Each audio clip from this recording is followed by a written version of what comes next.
Losing weight is hard enough on its own, but trying to lose weight while you're surrounded by constant triggers, it's like trying to heal while standing in the middle of a battlefield. And nobody talks about that part. Well, not enough anyway. It's not because you're weak or broken. You're just in an environment that's working against you. So today I'm going to walk you through 3 harsh realities about trying to lose weight when the world around you keeps pulling you back in. And more importantly, how to deal with it. Because I've been there. Heck, I'm still there sometimes. I think in this world we live in today, we are always going to have to deal with this some of the time.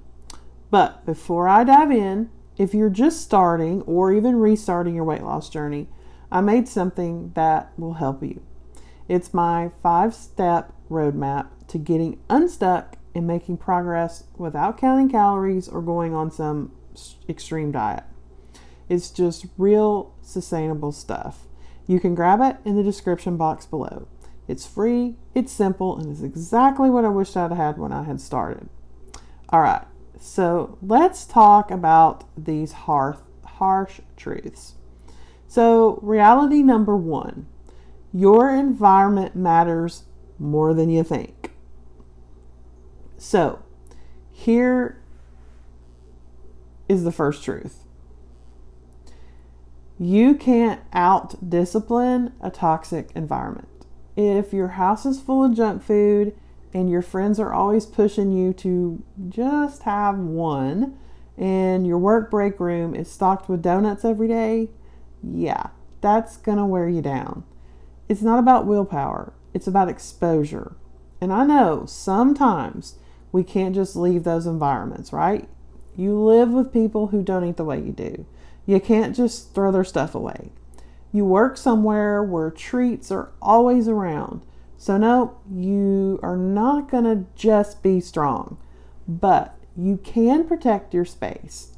Now, I am very, very, very lucky because my husband eats the same way that I do.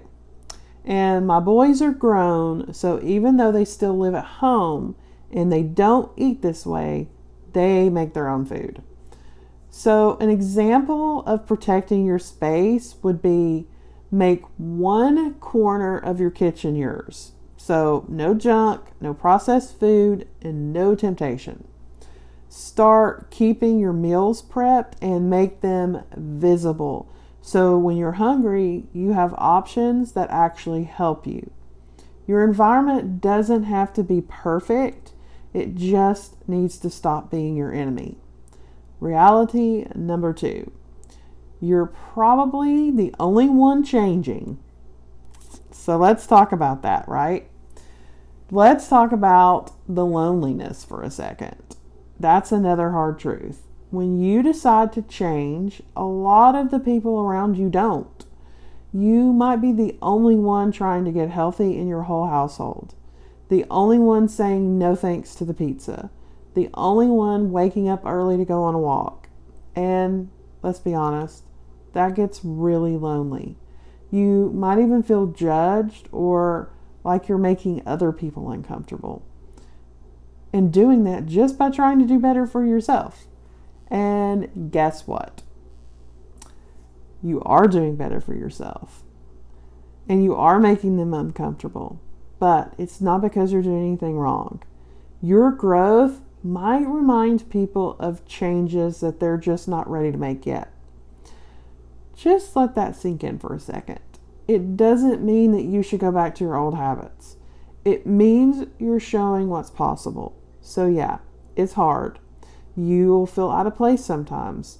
You don't need a crowd to move forward. You just need one person, and that one person is you. And I promise the right people will start showing up when you stay consistent. That's what happened for me.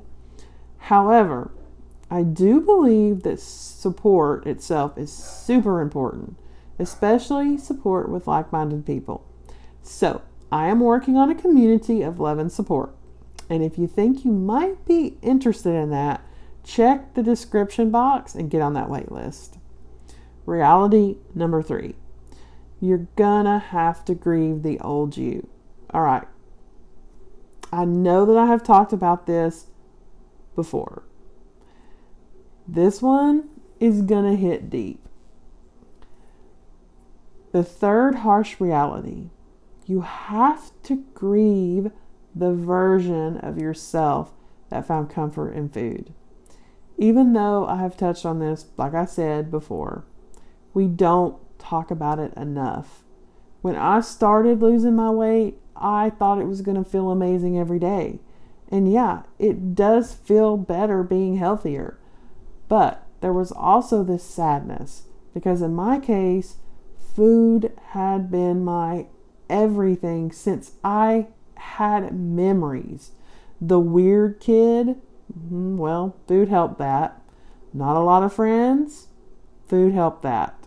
And lonely, well, food was my best friend. This continued into my teens and adulthood.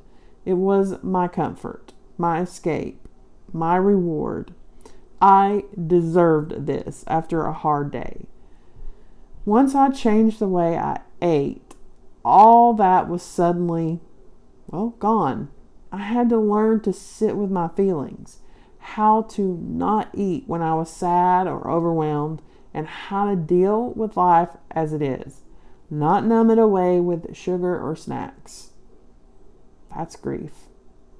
It's letting go of an identity that you lived with for years. And in my case, my whole life.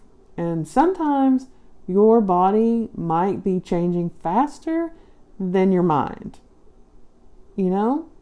So you'll have days where you feel lost and days where you think, who even am I without food? And that's okay. You're not just losing weight. You're becoming someone new. And that takes time. But on the other side of that grief is freedom. A life where food doesn't own you. And it is so, so worth it. Let me tell you about one day that really hit me. I had just come back from a family gathering.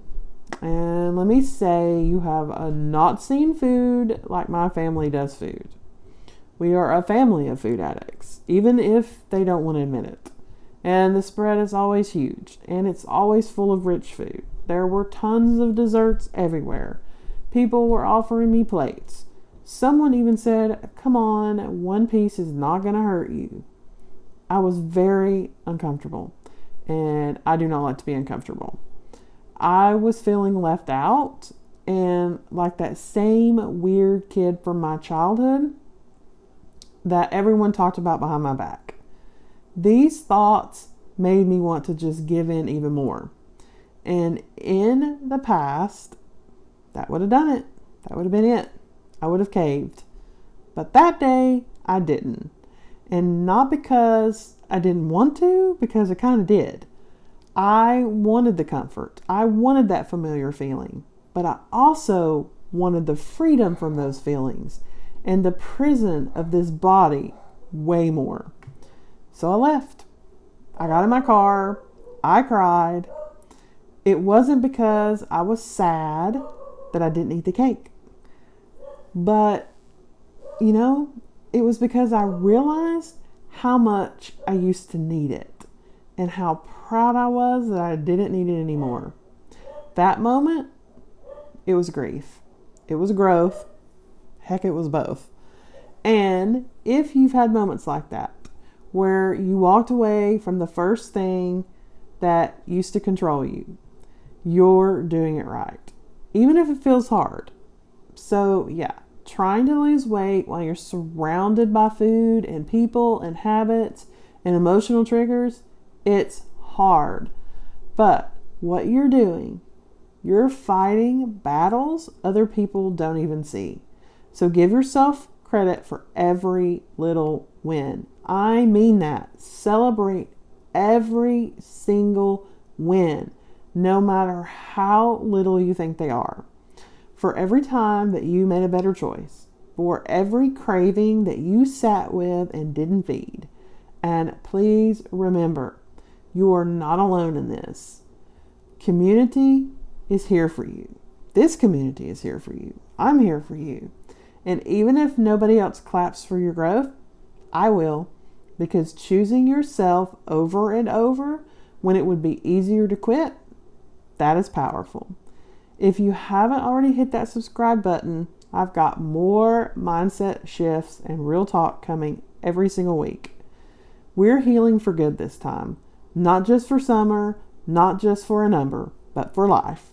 Triggers are real, but so is your strength. You've got this. And if you ever forget it, come back here and I'll remind you. If you found this helpful, you might really enjoy this video right here. Until our next conversation, stay kind to yourself, eat like you love yourself, and keep going. You're doing better than you think. Bye for now.